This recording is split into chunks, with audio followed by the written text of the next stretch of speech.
नमस्कार मित्रों, आजकल पैरालिसिस के मामले, पक्षाघात के मामले बहुत तेज़ी से बढ़ रहे हैं। आपने देखा होगा कि आपके आसपास बहुत से ऐसे लोग हैं जो वॉकर लेकर आपके आसपास घूमते दिखाई देते हैं, या बहुत ऐसे लोग हैं जो बिस्तर पर पड़े हैं, उठ नहीं पाते, कप प्लेट तक नहीं पकड़ पाते, कईयों को बोलने में परेशानी होती है। कई लोग तो पक्षाघात या पैरालिसिस से इतने अधिक प्रभावित हो जाते हैं जिनको आँख खोलने में या आँख बंद करने में परेशानी होती है, या भोजन निगलने तक परेशानी आती है, वो घूंट नहीं भर पाते। तो पक्षाघात के मामले निरंतर बढ़ गए हैं, और पक्षाघात यानी कि पैरालिसिस का पहला कारण है कि हमारा जो ब्लड प्रेशर है, हमारा जो रक्तचाप है वो नियंत्रण में नहीं रहता, और कभी कभी इस स्तर तक बढ़ जाता है कि हमारे मस्तिष्क को रक्त की आपूर्ति करने वाली कुछ रक्त धमनियाँ फट जाती हैं। जब रक्त धमनियाँ फटती हैं तो वहाँ से रक्त का संचार होता है, रक्त रिलीज होता है, वो वहाँ क्लोट बन जाता है, और इससे मस्तिष्क की कुछ कोशिकाओं को या कुछ केंद्रों को कार्य करने में मुश्किल आती है, और जो हमारे शारीरिक अंग के कुछ हिस्से उनसे नियंत्रित होते हैं वो काम नहीं कर पाते, इसलिए व्यक्ति पक्षाघात या पैरालिसिस का होता है। वैसे तो इसके बारे में बहुत कुछ हम कह सकते हैं, लेकिन मेरा उद्देश्य पक्षाघात की वर्णन आपको बताने का नहीं है। मेरा मकसद है कि आप यदि किसी ऐसे व्यक्ति को देखते हैं जो उसको पक्षाघात हो गया है, पैरालिसिस हो गया है, वो उससे रिकवर कैसे हो सकता है। क्योंकि देखा गया है कि जिसको पैरालिसिस होता है या ब्रेन स्ट्रोक आता है, यानी कि ब्रेन हेमरेज होता है, ऐसे करीब 40% मामलों में व्यक्ति की कुछ घंटे के भीतर मृत्यु हो जाती है।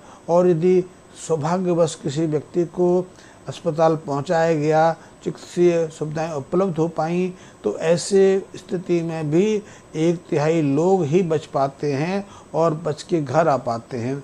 1/3 लोग तो ऐसे हैं जो घर आ तो जाते हैं जिंदा रह के, लेकिन घर में भी वो न तो ठीक से रह पाते हैं, उन्हें एक अपंगता का जीवन यापन करने के लिए विवश होना पड़ता है। ऐसे लोगों को बहुत सारी समस्याएं होती हैं, आपने ऐसे बहुत सारे रोग देखे होंगे। तो पक्षाघात एक समस्या बन रही है और बहुत तेज़ी से बढ़ रही है।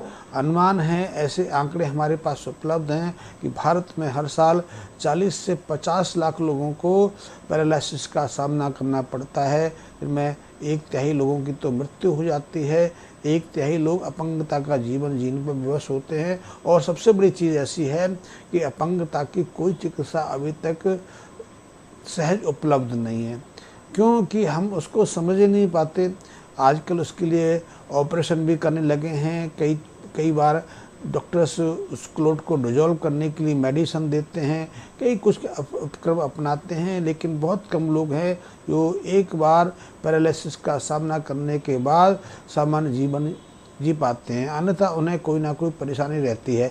तो ऐसे लोग जो पक्षाघात से ग्रस्त हैं या जिनका ब्लड प्रेशर नियंत्रण नहीं होता, एक चीज़ और भी देखी गई है कि जो ब्लड प्रेशर की दवाइयाँ लेते हैं, जो ब्लड प्रेशर के रोगी हैं और नियमित रूप से अपने डॉक्टर से कंसल्ट करते हैं, ऐसे लोगों में पक्षाघात की, पैरालिसिस अटैक की ज़्यादा संभावना होती है। तो ऐसे में अपने ब्लड प्रेशर को कंट्रोल करने के लिए ये अपनी मानसिक उत्तेजना पर नियंत्रण रखें, क्रोधित ना हों, या डर के माहौल में ना जिएं, वहम ना पालें, और जितना संभव हो पाए अपने व्यवहार पर, बर्ताव पर, अपने क्रोध पर नियंत्रण रखें और मिलनसार जीवन यापन करें। ये यदि ऐसा करेंगे तो पक्षाघात की, पैरालिसिस की संभावना करीब 20-25% घट जाती है। इसके अलावा आप ब्लड प्रेशर को कंट्रोल करने के लिए मैंने पहले कई वीडियो बनाए हैं, उनका अनुसरण कर सकते हैं, क्योंकि इनमें किसी दवा की आवश्यकता नहीं होती है। आप दिनचर्या या कुछ श्वास संबंधी क्रियाओं के अभ्यास से अपने ब्लड प्रेशर को नियंत्रण कर सकते हैं। लेकिन जिन लोगों को पैरालिसिस हो चुका है या पैरालिसिस की जो गंभीरता को झेल रहे हैं, ऐसे लोग कुछ सहज सामान्य क्रिया हैं, इनका अनुसरण करके अपने को पूरी तरह स्वस्थ कर सकते हैं। तो ऐसे लोग, इनको पैरालिसिस हो चुका है, बिस्तर पर पड़े हुए हैं, उठने बैठने में परेशानी होती है, अपनी चीज़ें पकड़ नहीं पाते, अपने सामान्य नित्य कर्म को समान रूप से नहीं कर पाते, तो ऐसे लोग के लिए सबसे बड़ी आवश्यकता है कि वो अपने पेट को साफ करें। पेट को साफ करने के लिए यदि उन्हें नियमित रूप से कैस्ट्रोल ऑयल की आवश्यकता पड़े तो उससे को भी वो सेवन कर सकते हैं। दूध के माध्यम से 1 गिलास दूध में 1 से 2 चम्मच आप कैस्ट्रोल ऑयल का सेवन कर सकते हैं, तो 4 से 6 दिन में, हफ्ते 10 दिन में आपका पेट साफ हो जाता है। उसके बाद जब आवश्यकता हो तो आप कैस्ट्रोल को रिपीट कर सकते हैं। इसको रेगुलर निरंतर लेने की आवश्यकता नहीं है, लेकिन पहले हफ्ते 2 हफ्ते तो इसका नियमित रूप से आप प्रयोग कर सकते हैं। इसका एक और प्रयोग है कि जो अमलतास आता है उसका गूदा ले सकते हैं।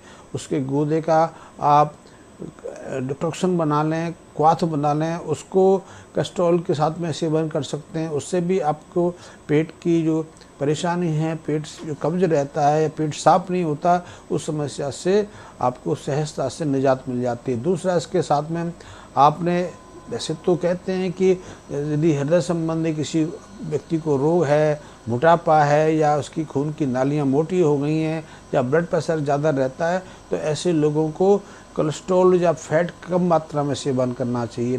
डॉक्टर तो ये भी कहते हैं कि दूध का सेवन नहीं करना चाहिए, मलाई नहीं खानी चाहिए, घी नहीं सेवन करना चाहिए, लेकिन ऐसे कोई साइंटिफिक एक्सपेरिमेंट आज तक संभव नहीं हो जिन्होंने हमारी देसी गाय के दूध को या घी को इसके लिए निषेध सिद्ध किया हो। तो ये हम तो भरपूर मात्रा में खाते थे। मैंने तो कई ऐसे लोग अपने बचपन में देखे हैं जो आधा किलो 1 किलो घी को एक बार सेवन कर जाते थे और वो लंबी उम्र तक स्वस्थ रहे, ना उनको कभी ब्लड प्रेशर की शिकायत हुई, ना हार्ट की परेशानी आई, और ना कभी उन्होंने पैरालिसिस जैसी स्थिति का सामना किया।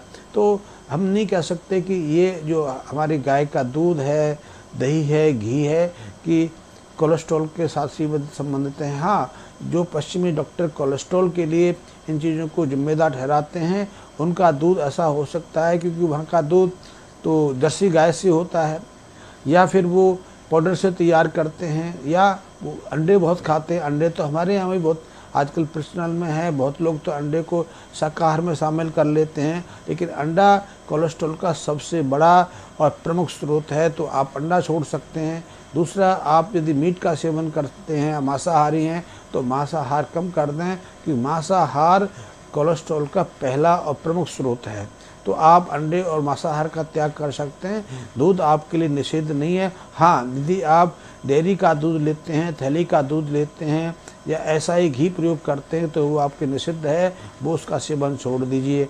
दूसरा, आप अपने पेट जब साफ हो तो आप बिस्तर पर बैठ के कर सकते हैं, यदि बैठने की स्थिति में। यदि आप बैठने की स्थिति में नहीं है तो लेटे लेटे इन थोड़ी सी 2-3 क्रियाएं इनका अभ्यास कर सकते हैं। तो इसके लिए आपने 5 मिनट तक नाड़ी शोधन प्राणायाम का अभ्यास करना है। नाड़ी शोधन का एक समान रूप है, आप अपने जो लेफ्ट नासाद्वार है, बायां नाक है, उससे श्वास को खींचना है, दाहिने नासाद्वार से निकालना है, फिर इसका विपरीत करना है, यानी कि आपको दाहिने नासाद्वार से श्वास को खींचना है और बाएं नासाद्वार से छोड़ना है। इस प्रक्रिया को निरंतर रखना है, लेकिन आज में आपने श्वास को होल्ड नहीं करना, कुंभक नहीं करना, सिर्फ आपने पूरक और रेचन की क्रिया को करना है। ऐसा कम से कम 5 मिनट तक करना है, इसमें किसी तरह की ताकत नहीं लगानी। और यदि अभ्यासी हैं, आप अभ्यास कर लेते हैं 15-20 दिन, तो श्वास की गहराई में आप वृद्धि कर सकते हैं, पूरी मात्रा में श्वास खींच सकते हैं और पूरी मात्रा में श्वास को फेफड़ों से बाहर निकालने का अभ्यास कर सकते हैं। ये तो आपने पहला करना है। दूसरा, इसके अलावा 5 मिनट शुरू में आपने भस्त्रिका प्राणायाम करना है। ये अभ्यास भी है कि आपने पूरा लंबा गहरा श्वास अपने फेफड़ों में भरना है, होल्ड नहीं करना, कुंभक नहीं करना, और उसको आपने फेफड़ों से बाहर निकाल देना है। निकालने की लिए प्रक्रिया यही अपनानी है कि अपने फेफड़ों को अधिकतम सीमा तक खाली करना है। तो लंबे गहरे श्वास लेना और लंबे गहरे श्वास को धीरे धीरे बाहर छोड़ना, इस क्रिया को भी आपने कम से कम 5 मिनट तक जारी रखना आवश्यक है। आपके लिए लाभकारी है। आपको जो पक्षाघात या पैरालिसिस समस्या है उससे उबरने में आपके लिए बहुत अनुभूत है। तीसरा, इसके लिए आप देखिए कि आपके किस साइड के अंग निष्क्रिय हैं या कम काम कर रहे हैं या चेतनाहीन हैं, क्योंकि जब पैरालिसिस होता है तो अधिकांश मामलों में देखा जाता है कि या तो रोगी का बायां हिस्सा काम नहीं करता है, बाईं आँख काम नहीं करती है, बायां हाथ काम नहीं करता, पैर काम नहीं करता, या बाईं तरफ से चबाने में निगलने में परेशानी आती है, या फिर इसके विपरीत होता है, कुछ लोगों का दाहिना हिस्सा काम नहीं करता। तो पहले आप देखें कि आपका कौन सा हिस्सा कम सक्रिय है, निष्क्रिय है। तो आपने जो आपका हिस्सा निष्क्रिय है, कम सक्रिय है, उसके विपरीत, यानी कि यदि आपका बायां हिस्सा निष्क्रिय है तो आपने दाहिने नासाद्वार से श्वास को खींचना है और उसी से छोड़ने का अभ्यास करना है।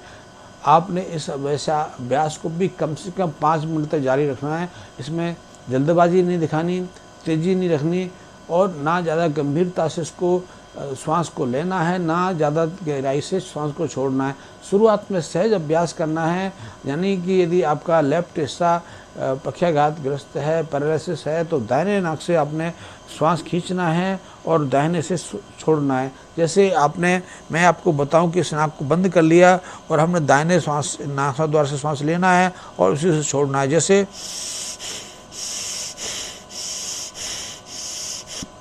लेकिन आपने इसमें कोई जोर जबरदस्ती नहीं दिखानी, आपको जितनी सहजता से हो सकता है उतने से करना है। हाँ, यदि आपका अभ्यास सही है और आपकी स्थिति में अच्छा सुधार आ रहा है तो उसकी तीव्रता को आप बढ़ा सकते हैं, क्योंकि ये ऐसा अभ्यास है जो आपके शरीर में जो आपका निष्क्रिय भाग है, जो मस्तिष्क का निष्क्रिय हिस्सा है, उसमें प्राण चेतना का संचार करता है, प्राण चेतना की मात्रा को बढ़ाता है। जब आपके उस हिस्से में या इसमें क्लोट बन गया है या उसके मस्तिष्क के केंद्र निष्क्रिय या इनएक्टिव हो गए हैं, उनको सक्रिय करने के लिए प्राण चेतना बहुत महत्वपूर्ण भूमिका निभा सकती है। तो आपने प्राण चेतना को ग्रहण करना है और उस भाग तक, उस निष्क्रिय हिस्से तक ले जाना है। तो उसके लिए आपने उसके विपरीत के नासाद्वार का प्रयोग करना है। तो बहुत सहज है। वैसे भी हम जो हमारा बायां नासाद्वार है उसको चंद्र नाड़ी कहा गया है, इसको हम ईड़ा नाड़ी कहते हैं। इसके विपरीत जो दाहिना हिस्सा है, दाहिना नासाद्वार है, उसको हम सूर्य नाड़ी कहते हैं। और सूर्य नाड़ी का संबंध पिंगला नाड़ी के साथ में है। यदि आप बाएं नासाद्वार से श्वास लेते हैं तो इससे शरीर में सहजता आती है, शरीर की उत्तेजना शांत होती है, क्रोध शांत होता है, विचारों में तन्मयता आती है। इसके विपरीत यदि आप दाहिने नासाद्वार से श्वास खींचते हैं तो आपके शरीर के अंदर स्फूर्ति आती है, आपकी जो पाचन क्रिया है वो सुधरती है, मन के विचार तीव्र होते हैं, आप सही निर्णय ले पाते हैं, शरीर के अंदर गर्माहट का संचार होता है, और जो आपके शरीर के जो निष्क्रिय पड़ गए केंद्र हैं वो पुनः सक्रिय होने लगते हैं। तो इस अभ्यास को भी आपने कम से कम 5 मिनट तक जारी रखना है। इससे सारे अभ्यास हैं। वैसे तो पैरालिसिस के लिए कोई अभी ज़्यादा कारगर तकनीक नहीं है, बहुत सारे प्रयोग होते रहते हैं। आयुर्वेद में तो ऐसी कई दवाएं थी जिनसे आपके जो मूर्छित हिस्से हैं, जो निष्क्रिय पड़ गए हिस्से हैं, उनमें नई चेतना का संचार किया जाता है। लेकिन आजकल आयुर्वेद का प्रचार घट गया है। घट इसलिए रहा है कि हम चारों तरफ एलोपैथिक हॉस्पिटल देखते हैं, एक से एक बड़े जो महंगे अस्पताल देखते हैं, उन पर हमारा भरोसा है कि मीडिया भी हमें यही बताता है, हमारे जो शिक्षा संस्थान भी हमें ये बताते हैं कि जो हमारी पुरातन प्राचीन चिकित्सा पद्धति है वो वैज्ञानिक नहीं है। वैज्ञानिकता तो आधुनिक चिकित्सा पद्धति में है, चाहे उसकी रिकवरी रेट 5% से भी कम है, लेकिन हमें उस पर ज़्यादा भरोसा है क्योंकि हम वही देखते हैं। फिल्मों में भी यदि कभी कोई ऐसी आवश्यकता उनको पड़ जाती है तो वो वैद्य की जगह, पुरातन पद्धति के डॉक्टर की जगह उन्हीं डॉक्टर को दिखाते हैं जो नित्य आदमी का शोषण करते हैं। क्योंकि हमारे ऊपर पश्चिमी शिक्षा का, पश्चिमी जो प्रचार तंत्र इतना हावी है कि हमें अपने स्वेच्छा से सोचने का अवसर ही नहीं मिलता है। लेकिन ऐसे सहज प्रयोग हैं। आज तक आपने कोई भी ऐसा व्यक्ति नहीं देखा होगा जो प्राकृतिक जीवन शैली से जीता हो, जो निरंतर प्राणायाम और श्वास की क्रियाओं का अभ्यास करता हो, योग का अभ्यास करता हो, कि उसे कभी पैरालिसिस हुआ हो, ब्रेन स्ट्रोक हुआ हो, हार्ट अटैक आया हो, या जिसने असमय अपने शरीर को छोड़ा हो, मृत्यु को प्राप्त किया हो। ज़्यादातर योग का अभ्यास करने वाले जो विद्यार्थी हैं, शतायु जीवन का आनंद लेते हैं, 100 साल तक जिंदा रहते हैं और जिंदा ही नहीं रहते, स्वस्थ जीवन को भोगते हैं। और सबसे बड़ी चीज़ है कि ऐसे ज़्यादातर लोग 100 साल की उम्र में भी अपने निजी कामों को स्वयं निपटाते हैं। तो आप इस अभ्यास को कर सकते हैं। परीक्षित अभ्यास है, अनुभूत अभ्यास है और